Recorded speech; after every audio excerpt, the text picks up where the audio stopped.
Our next panel is about digital transformation, creating, innovating, and growing.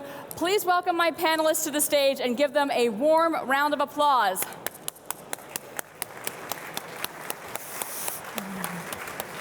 Okay. So, I didn't introduce you because I always think it's easier when you're looking at their faces.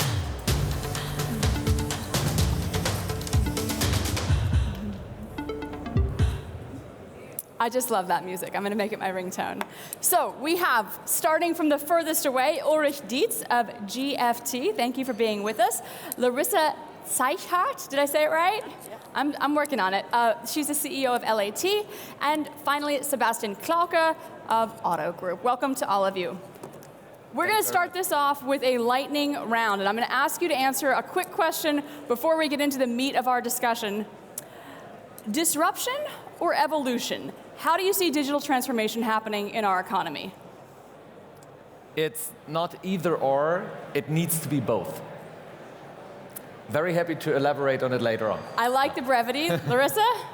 Okay, I'm not just going to focus on the whole big thing, but on LAT, and there it's evolution, because we got a really strong culture, and we want to make sure we keep it while we still go to the future and evolve. Evolution at LAT. We're going to talk more about that strong culture coming up. Ulrich Dietz?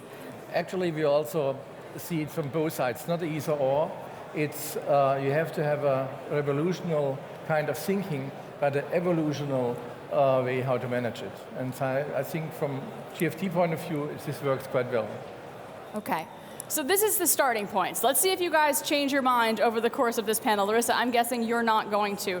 But Sebastian, I'd like to start with you. Tell me, to what extent has Otto changed its business model in the course of digital transformation? And not to step on your toes, but what distinguishes Otto from other market participants who have failed in this respect? Our business model has changed dramatically compared to pre-digital times. Mm-hmm. So to be very precise, Otto Group is actually, it's a portfolio of different business models, but I'm going to focus now on the biggest portion of it, which is online retail now. And this portion, of course, used to be vastly dominated by catalog mail order. Okay. And this is totally gone. Yeah? I mean, there are rests of paper-based marketing, but it's online retail now. So this is a dramatic change, and it sounds as if it's just like a channel shift, but it changes really the fundamental dynamics and KPIs of our business. So, but this dramatic change has happened over a rather long time, and we've started very early, and that's probably the answer to the second part of your question, because I believe starting early when the new stuff is still small and you have enough established business that can actually pay through and carry you through a lot of mistakes and a lot of learning.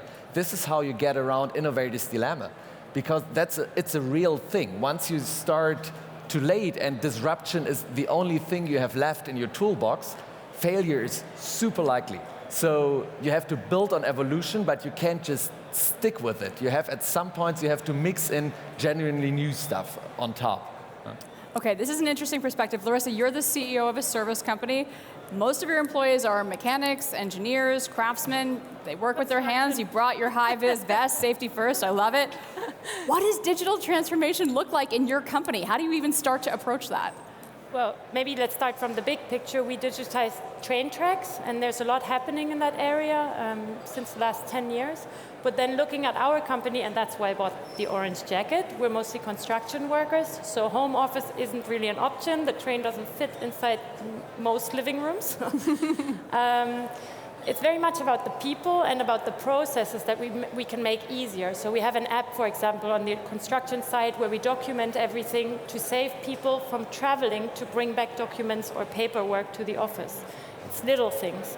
And I can add to that, I mean, disruption is always the last measure.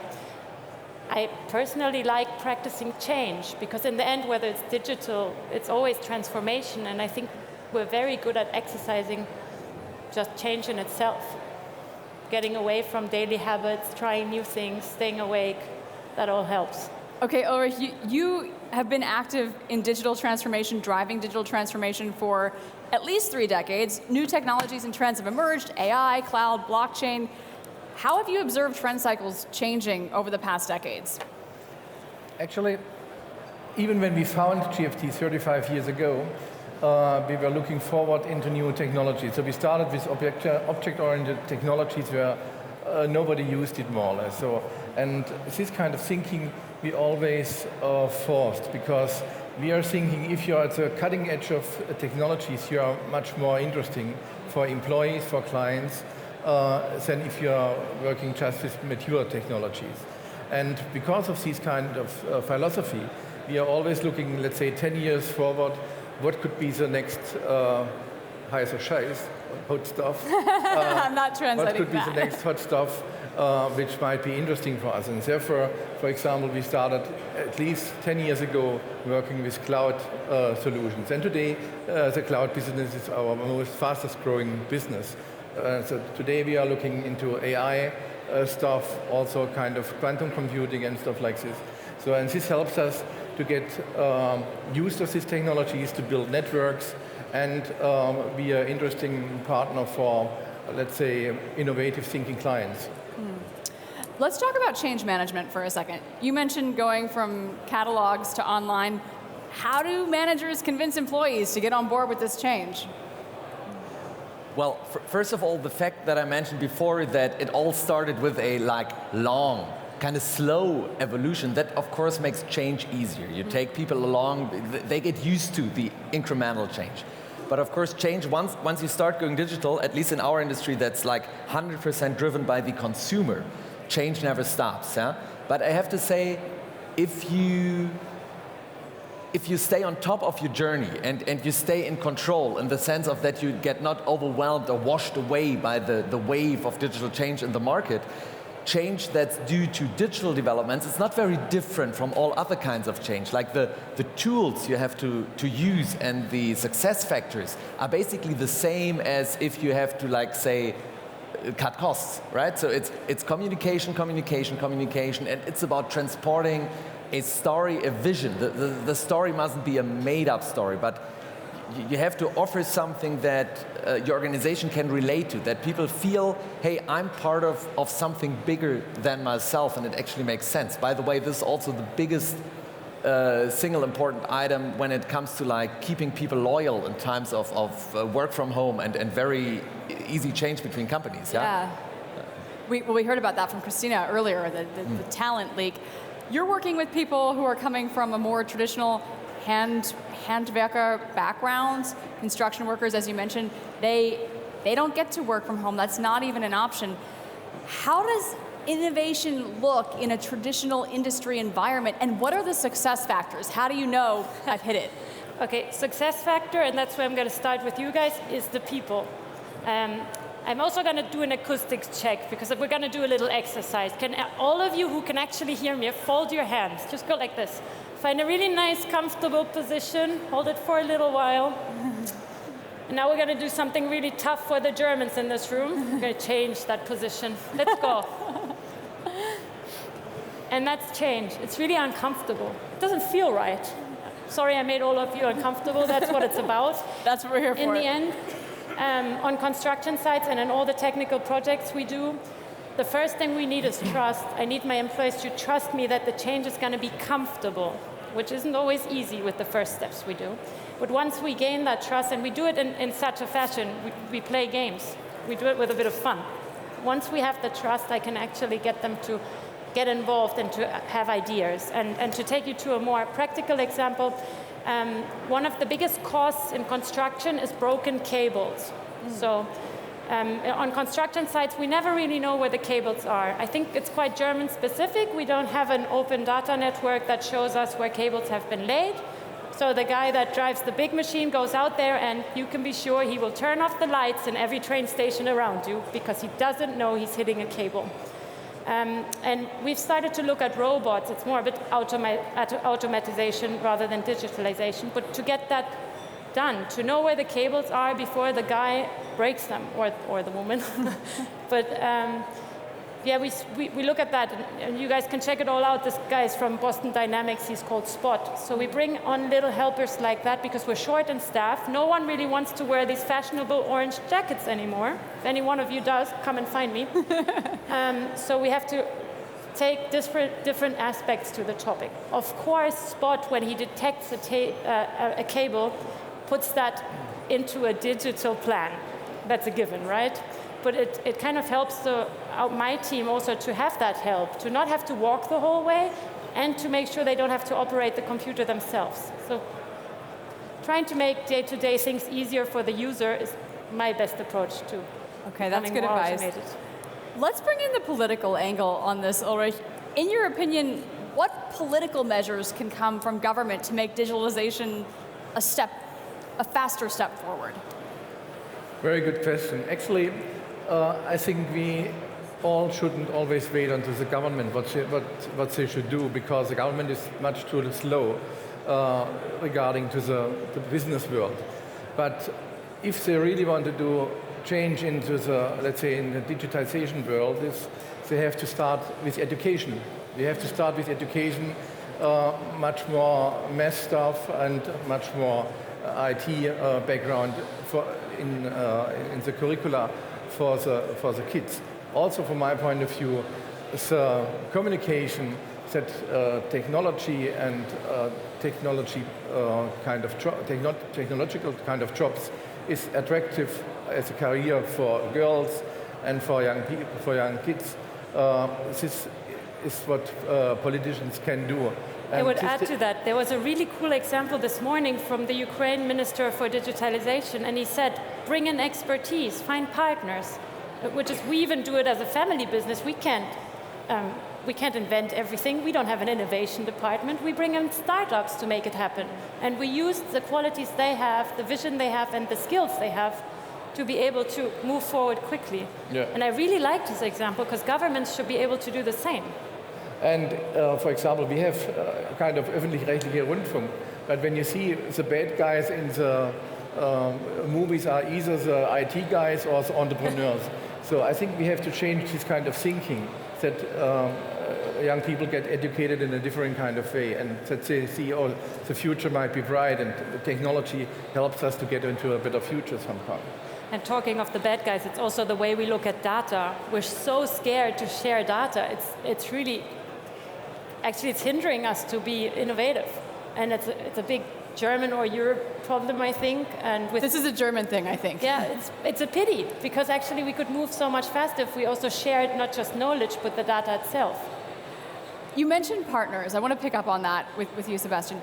Being a platform means allowing new partners, new players, and then not being able to control everything. Has this led to a cultural change at Otto? Yes, definitely. Maybe answering in two parts. First of all, definitely the shift in the business model of our flagship asset, Otto DE, from being like a wholesale-based retail model, we sell stuff that we have in our own warehouses, to a platform model where there's a huge marketplace component. Third-party sellers sell to our consumers. That is a huge shift basically in the power structure of the business model. Yeah. Like in the old world, the purchasing department are the guys who like deliver the margin on the product, and when they do a good job, they are like the kings of the business model. And this changes dramatically, because now somebody has to look at the consumer experience from a broader angle. Yeah? So it's a huge shift that needs to be managed, and that's not easy. It's actually fairly painful. It's like Larissa said. Yeah, it's the first step in this. It kind of hurts for real. And then second part of the answer, cultural change in general is like the biggest thing about digital transformation. I'm very convinced about that. And many managers or founders or owners say, hey, culture can't be really managed. It's so implicit, and it's just like leading by example. You can't really do much about it other than being like authentic. And being authentic and leading by example is key, but you can work on company culture. Yeah? You just have to, as management, you have to accept this is not happening top down. You can't just say, hey, our target culture is A, B, C, and now let's implement, like we do in the software implementation program. But you have to give space for participation, and like you have to open up in a way and let go. And if you fail to do this, I'm very convinced everyone who's playing in a truly digitized market will lose without changing their culture and transforming the culture. Due to the mere pace of change that's happening from the consumer, right? Here's another learning maybe from the construction side, stop hiding behind big words. I mean, this is a huge topic. What does it really mean? It makes making our lives easier. Why don't we just call it that? Yeah. I love throwing around technical jargon, but it doesn't help any of us. And for most of it, you lose your team because they don't get what you're actually saying. Where do these words come from, and why do we all keep using them? It's a question for another panel, another day. Tell me what your experience has been of cultural change, because when we're talking about a family-owned company with a century of history, change is different. Yeah, okay, so the first time we actually had to learn change was when we changed generations. My father died of a heart attack overnight, so we had about 3 hours to exercise change. Wow. When you have a team that goes through a change like that, and that is a substantial threat to their jobs, because it was all behind my father's desk, then everyone is kind of awake. And the benefit we had, and something I'm really thankful to our team, was they all wanted to make that change work. They have LAT tattooed on their heart, and they were definitely standing behind my sister and I, and made that change possible. The next change we had was a year later. We moved buildings. We said we need to be in a more hip area of Berlin. We need to be closer to our customers. So we moved to the east side of Berlin. So we had a second big change. And then after that, it kind of became really easy. We said we really don't need paper. Why don't we start digitizing our office? And normally, I think you have a team that you're looking at and they're like, oh, I really don't want to do this. This is more work for me. But now, 7 years later, people are asking me, when are we doing the next project? What else can we change? And that kind of shows what I said at the beginning. We're humans, we can exercise change, we can really practice it and learn it and feel more comfortable in it. And I think that's the whole trick. Maybe everyone a chance to respond. How have customers reacted to that? Because your own employees is one thing, but you have customers like Deutsche Bahn, Siemens. What do they think about being paperless? Actually, there's some big projects, and they also have big names that are happening to make sure that we can become more digital, and it really helps. I'm thinking of the whole 5D modeling, 3D modeling. It all helps on the construction side. But we often forget with the big phrases that you have to start at the base. And slowly the change is happening. What I see in our industry, especially in mobility, is that the startups are pulling a big weight. They're really pushing, they're putting the pressure on the big companies. And all the startups out here, please don't stop. We need that pressure to make change happen. And now to be more concrete, for example, we had Konox. They do sensoric and some of the tracks. And they wanted everything digitized. They wanted to know in the moment we installed their hardware on the track, they wanted to have a picture and know where it is and how it works. And that's the reason we have the app today, because they forced us to make it happen in real time. And I'm so thankful, because especially when you work decentralized and during Corona, that saved us. Yeah. I want to ask Ulrich Dietz to take a step back, because you've seen sort of the inner workings of many companies over the years. Are you optimistic that traditional enterprises like these are going to manage the traditional transformation, or in 10, 20, 15 years, are we going to be talking about a bunch of brand new startups that have replaced them? And sorry guys, but I want to find out. Actually, I think startups are necessary always to let's say, to build the future and to change the future.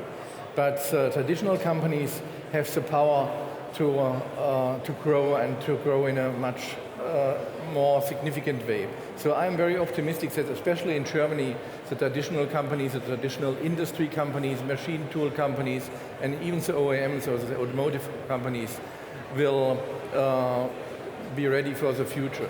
But they have to change themselves, they have to digitize themselves, and this is a big process. And because, for example, I'll give you an example. In Germany right now, an hour of a worker in Stuttgart, let's say, costs approximately 65 euros. In China, not even 10. So this work which we are doing in Germany will go to China or somewhere. So we have to be much better to pay these kind of salaries we pay here right now. And therefore we have to change, digitize, we have to automate, and have to create complete new kind of companies in the future. And therefore we need a lot of IT people, we need a lot of machine tool specialists in automation and stuff like this to change the full, let's say, German economy from its basics. But I'm quite optimistic because I know a lot of companies and clients of us, and they are moving forward much faster than we thought. The issue is right now to get the right people. And German, let's say, traditional companies are very focused on German production and sell into the world. In the future, there will be an international development, much more important, because you don't get the people. Germany is producing, let's say, 60,000 IT experts every year. But you do agree to build Germany's infrastructure. We can't move the whole thing to China, right? We can't move the whole thing to China. We have to pay the people here. And they want to still pay their Häusle in Stuttgart, let's say. So we have to find new kind of ways to have an international development, to hire people in China who do stuff in China, hire people in South America and so on, and to build a much more global also development business for new technologies. And if the German traditional industry is able to do this in the future, we have quite a bright future. But it's a lot of work to do finally. Maybe as we're slowly coming to the end, I can ask each of you to reflect the biggest challenge that you've experienced in your own company, and then we'll do another round and talk about the biggest potential. And don't say the same thing, okay? Biggest challenge, Sebastian, you're first. Yeah, as I said before, the biggest challenge is culture. And let me take a few seconds to explain why. When you're running a super successful established business model, like Otto Group did with catalog-based mail order, it's a rational thing to optimize the finest detail of your model, yeah? Because usually it's been around for a while and the basic parameters of your business do not change so quickly. Yeah? Once you go into a world where the digitized consumer will drive you to change in a crazy pace, yeah? This recipe for success becomes a recipe for failure. And an organization that's used to being perfect in micro-optimization will have a hard time to shift gears to bolder, more risky moves. Yeah. And that's where culture comes in, right? You have to create an environment where people dare to fail with a new idea, where people dare to speak up, even if their superiors haven't understood the point yet. And this is something it takes years, and it takes a lot of management attention. And I think any company who goes through the same kind of transformation we are going through and have gone through now for 30 years, and does not prioritize culture will in the end fail. I'm very convinced about that. So you have to create that freedom to fail within this existing company. That can't be easy. You guys have been around for so long. Is it all about the relationships and the trust? What do you actually do on a more granular level? It is about relationship and trust. I agree with what Larissa said before. It's a lot about giving people the safety that they can suffer through things that hurt or are uncomfortable. But on the other hand, it's a lot about inspiration. I think one of the cardinal errors of big successful organization is to believe you know it all. You can do it better than anyone else because you're so big. And I think what's crucial is, again and again, to keep yourself honest, to expose yourself to those out there who are real innovators. Because disruptive innovation is very hard for large, successful organizations. So you have to tap into it in the outside, be it through partnerships with startups, as you mentioned, or be it through investing in VC funds, right? Not just doing it yourself and saying, hey, I can pick the better assets, but just basically securing yourself a courtside seat and the access to actually talk to the people who make it happen, and then confront your team with it, and give people the chance to experience it, to touch it and feel it. And that will free up resources for change. People will get inspired and will get a touch and feel of what good can look like. Yeah? Larissa, same question to you. The biggest challenge? Hey, I'm not going to lie to you. I'm a blonde girl on a construction site. What do you think my biggest challenge is going to be? So I think that was it 7 years ago, making sure that even though we're two girls running a construction business, we can keep the gain and the trust of our customers. Nowadays it's a bit different. I think it's very much about staying close to your base and actually listening to, in the end, the users or our employees. And I've worked out that that works best when they feel comfortable. So meeting them in their machine, using their tools, making a fool of yourself every so often so that they can explain things to you too. That's a challenge I meet every day, because also I have to dare myself to do it. And I'm telling you, heavy machinery, I invite all of you to try it. Of course it goes wrong. Every time I try it, I make mistakes. But that's the same thing. I'm staying on the ball and showing, even as a leader in a business, that mistakes are human and that they're part of the process. Is something that I love as a challenge, and I want to keep there, but it's definitely on the top of my agenda. Yeah, and without mistakes, we're just dead in the water because we're not going to innovate. No learning. We're afraid to fail. Yeah.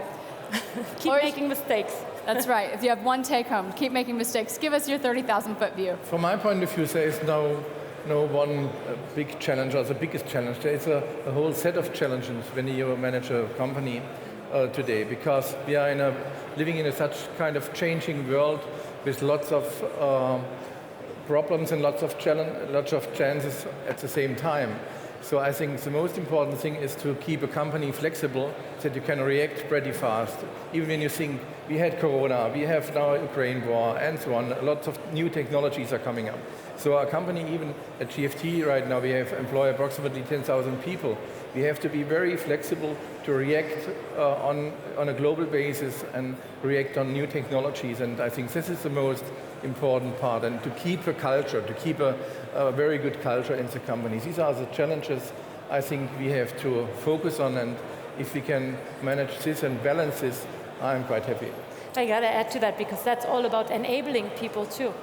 And it's not just making the mistakes, but making sure people love taking decisions. Yeah. Big part of your picture.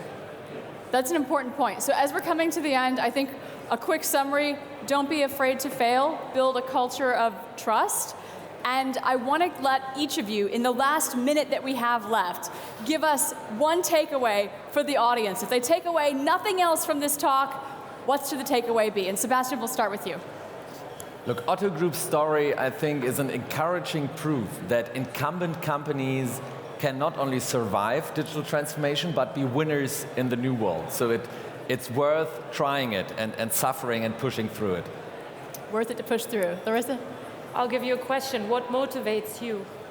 Because in the end, if you don't glow, you can't make anyone else glow. So that's a good one. Ulrich? I rather would say, just do it.